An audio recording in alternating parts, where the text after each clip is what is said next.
Hi, my name is Amy Chan. I'm the founder and chief heart hacker of Renew Breakup Bootcamp. We take a scientific and spiritual approach to healing and rewiring the heart. I'm also the author of Breakup Bootcamp, The Science of Rewiring Your Heart. And I can't wait to talk about breakups and relationships with you. Well, I'm really excited to have this conversation with you. I'm engaged right now, and I've been with my current partner for like 6 years. But prior to him, I was like the worst girl who would go through breakups. I went through a couple mortifying breakups where I just did out of control shit. So we're going to get into, some of your tips and tricks, but I wanted to start with your breakup story and your kind of journey into this work. Yeah, I mean, I can relate. I've had some crazy revenge fantasies, but that's for another time. Um, so yeah, I mean, I was a relationship columnist for it's been like 12 years. And I started because love was the one area I just kept failing at. And I was like, if I could just understand the science behind it, Mhm. then maybe I won't get rejected and dumped all the time. And I finally found myself in what I thought was a healthy relationship. And I was on my path to happily forever after. And to me back then, that meant date, get married, have children. I would write on the side for fun. He would be the breadwinner. And that's just the dream I knew. Right. And after a couple of years together, that relationship fell apart pretty abruptly and dramatically.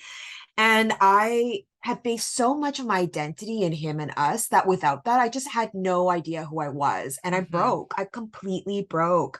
And I spiraled into depression. It was really dark.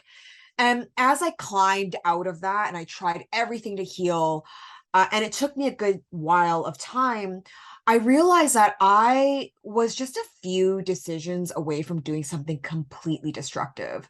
And I thought, what happens to those people who don't have friends who will let them Yeah. stay, them stay on a couch and know what books to read or things like that. And I was like, I need to create something for these people, a place where they can get away. It's beautiful, it's in nature, and they're getting that special type of expertise that deals with a broken heart. And that's how Breakup Bootcamp was born.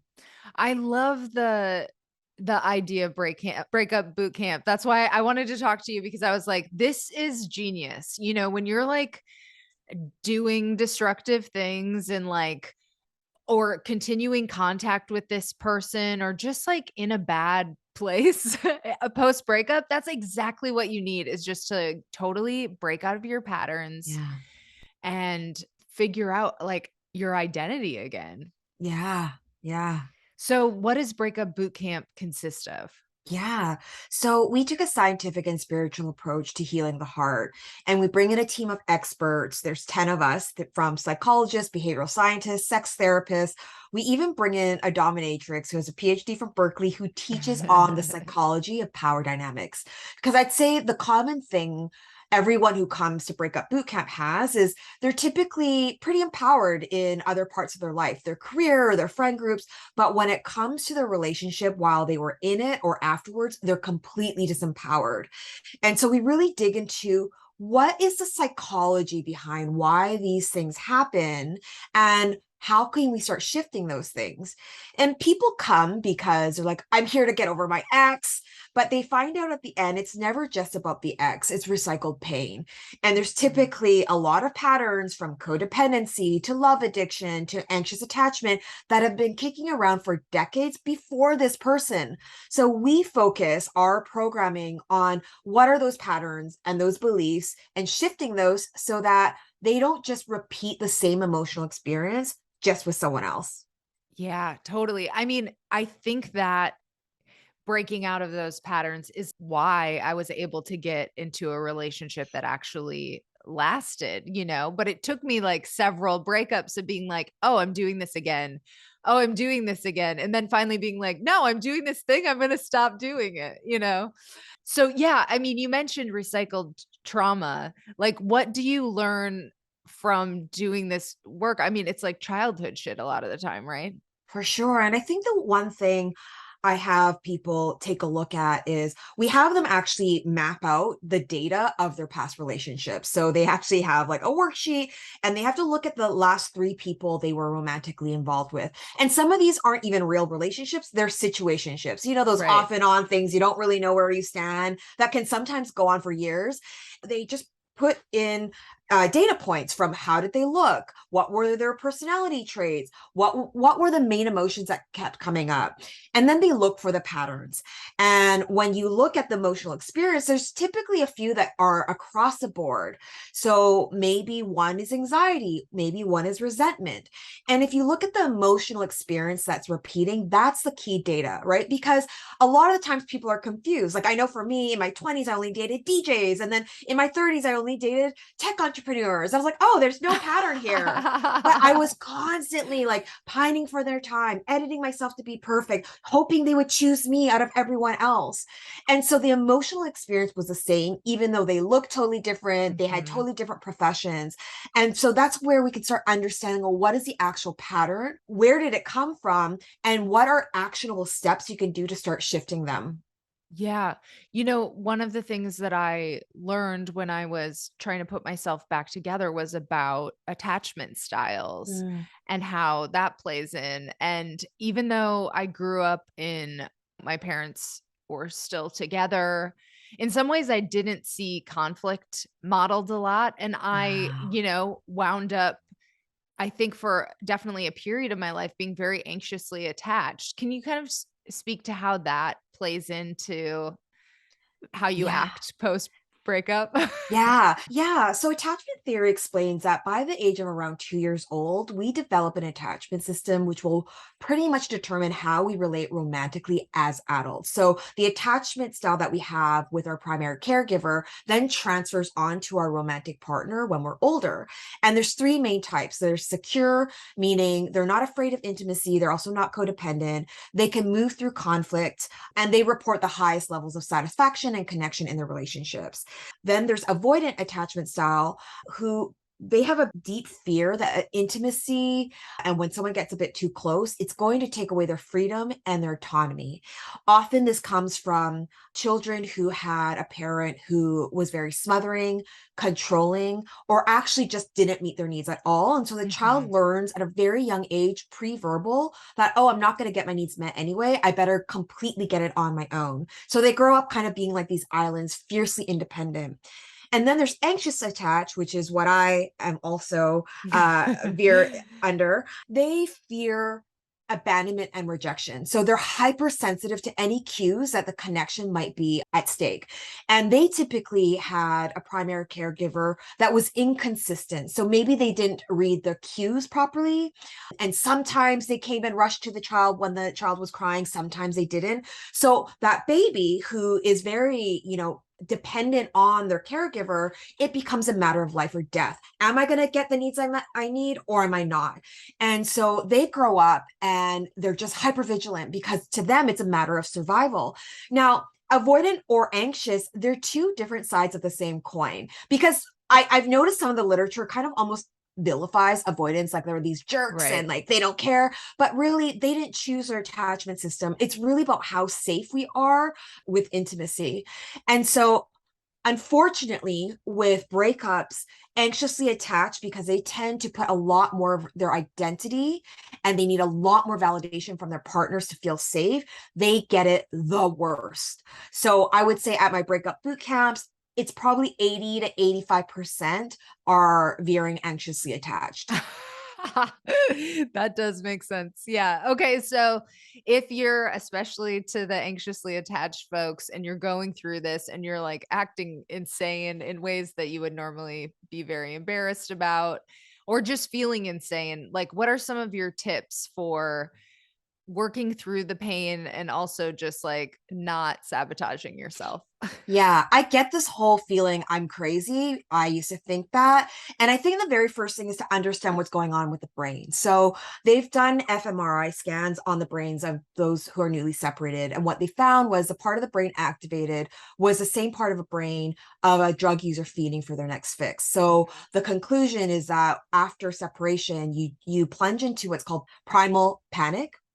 And you literally are like fiending for your fix, and you're fiending for those chemicals that you used to get, dopamine, oxytocin. So even though logically you know, okay, we're broken up, your body doesn't. So your body's like, get me that hit of dopamine, and that's going to motivate you to text them, to try to get them Uh-huh. back, to look at their Instagram stories.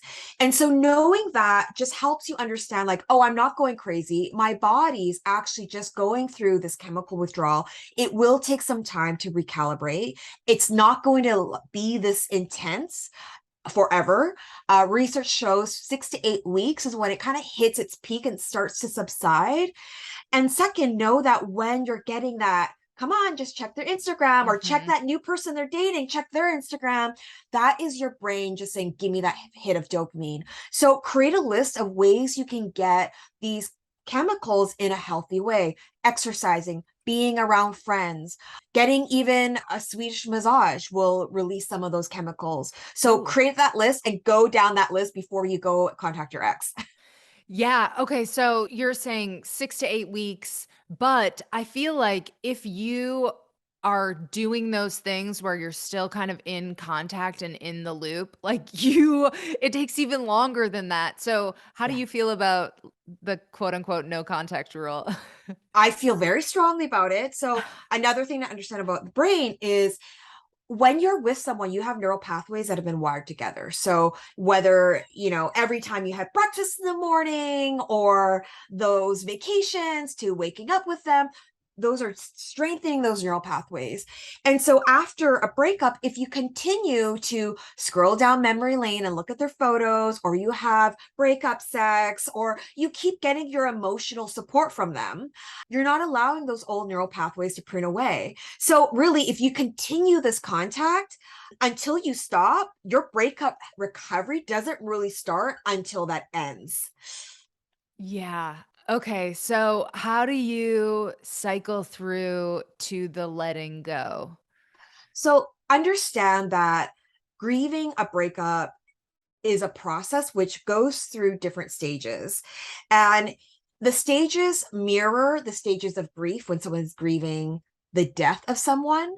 And really, if you think about it, it kind of is. You're grieving not just the romance, you're grieving likely your best friend, you're grieving a part of your own identity, you're grieving this future that will never happen with this person again. There is a lot of grief, and there are stages, and these stages are normal. So it starts off with shock. This is really your body's way of protecting itself, so you're not overwhelmed by the new reality. You feel really numb. Then it goes to denial, where you're like, oh, maybe if only I did this. Oh, well, why don't we try therapy?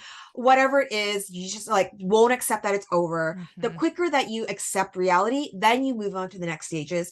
It hits you that it's over. You hit depression, and it's situational depression where you're really sad because you miss a person. And then it gets into anger. Anger is actually a good thing because it shows that energy is moving, and it typically launches you out of depression and plunges you into taking action. Okay, I gotta start have a boundary. I have to go and work out. I have to do something. I gotta go cut my hair, whatever it is. After anger is a stage called bargaining, which is very much like denial, where you're like, the missing is so much, the withdrawal is so painful that you're like, maybe it wasn't so bad. We Mhm. can make this work. And sometimes you'll go back again a couple times until you realize it's going to be the same result. You then go into what I call accountability, where the conversation starts to shift from they did this and they need to give me closure to like, I need to do this. I have to do this. I was also accountable for how this relationship was from the beginning to the end. And then it moves into acceptance where you're like, okay, this is over. I need to take steps to move forward. And acceptance doesn't mean you don't miss a person, you don't have residual feelings of sadness. It just means that you're not holding on to the past and this hope that you're going to get back together. And you can jump through the different stages, and it might not be in order, and that's also okay. But if you resist the stage by being like, I'm going to avoid doing it, I'm going to drink myself out of it, it just prolongs your suffering even more. Yeah. Okay, so you mentioned getting back together, that hope can be very strong. I think that really was one of my issues was like I just couldn't get over the idea. So, I mean, what do you find? Can people get back together with their ex? So I highly recommend if you want to get back together with your ex, give it at least 60 days because if you don't, you're basically making a decision while you're in a survivor state and it's not going to be clear. You're making a decision because the missing and the pain is so much. And missing someone is not a good enough reason to get back together with someone. Right. You only want to get back together with someone if something is going to change. Is there something that's different? Maybe there's an action plan to go to therapy, whatever it is. But if you're going back and it's just the same you, the same them, the same patterns, you're just going to go through another cycle of this. You're procrastinating your pain and you're going to have to deal with this blow up again. And so I would really recommend in those 60 days of just not having contact, really taking that time to create clarity, write a list of all the reasons why it didn't work. Because something that happens after breakup is our brain plays tricks on us. And we tend to remember a lot of the positive things and we put them on a pedestal. And so reviewing the list of all the reasons why it didn't work can help get you back into reality. Okay, maybe you don't want to get back together with your ex, or maybe you do, but how do you feel about dating other people? Like, when seems to be a good time when you're ready versus like avoiding your pain, basically? Yeah. So there's no such thing as you're healed, right? Right. Like you get on healed island and suddenly you can get in a relationship. But I think this is a very personal decision where you have to be really honest with yourself. So if you were to see your ex on a dating app, or you're going to go out and you see them on a date and you would be absolutely destroyed and back into fetal position, dry heaving, you are not ready. The wound is still way too fresh. But there's a period of time where the wound starts to heal a bit. And it's not this big fresh wound. And if you were to see them on a dating app, you'd be like, oh, that kind of sucks, but you would be okay. Then that is a sign that the only way to know if you're ready is to actually give it a try and you go on a date. And you need to really set your expectations that the first couple of dates you're going to go on, you're not going to be blown away and be like, oh my gosh, this is my new person. It Right. is really just for you to practice connecting again, practice being curious, practice being in relation with another person that's not your ex. And if you can temper your expectations and you go on the date, you're like, oh, like that wasn't bad. Like I had a good conversation. Amazing. Keep going. But if you go on a date and you're like the whole time you're comparing and you feel destroyed afterwards, again, that means give it a bit more time and focus on self-nurture before trying it again. Okay. Can you stay friends with your ex? I definitely think you can. I mean, the person that the whole reason why I started Breakup Bootcamp, I'm really good friends with him. And it took a long time though. It took a lot of space How and many time years? apart. I would say it took like 5 years. Okay. Yeah, we would see each other because we had mutual friends. And then eventually that charge just wasn't there. We were able to have a coffee. And then we just were able to hang out a little bit more and more. And it's not a romantic love, but it almost feels like a familial love. Like I Hmm. really love this person and he really loves me. And he's married now and I'm in a relationship and we're so happy for each other. And I think that's beautiful. But not every single ex deserves a place in your present and future just because you had a history. I mean, I think that goes along the same for friends as well. You have to decide like, do you even like this person? Is there even enough alignment of values? Do they even Right. treat you like a human in order for you to even see if you want to be friends? And if so, you have to make sure that there is time in between because you cannot go from intimate to platonic without a transition time.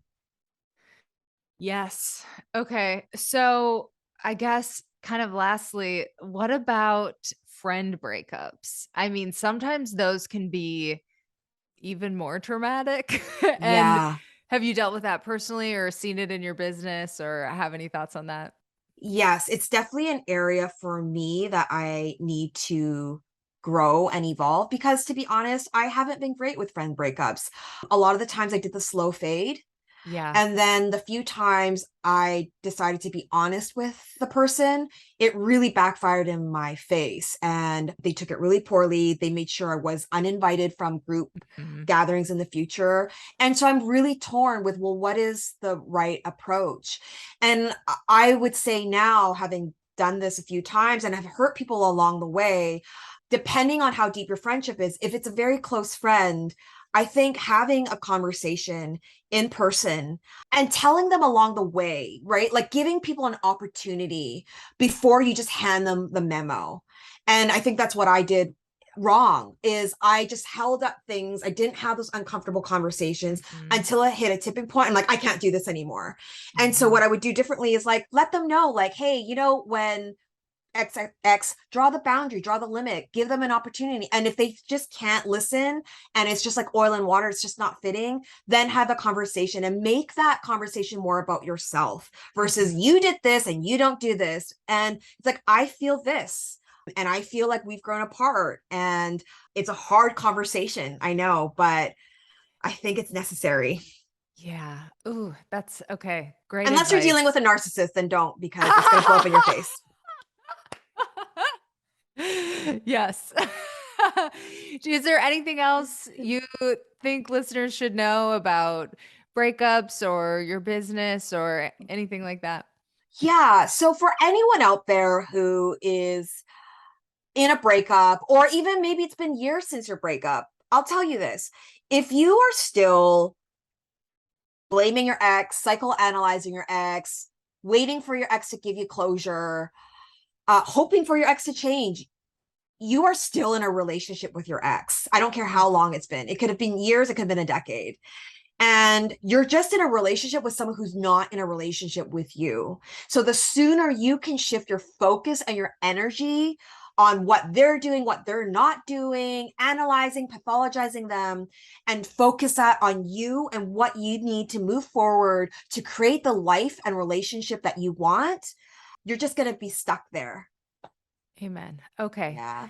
Great. How can people find you online and connect with you? Yeah. So my website's renewbreakupbootcamp.com and my Instagram is Miss Amy Chan. Awesome. Well, thank you for this conversation. This has been great. Yeah, thank you.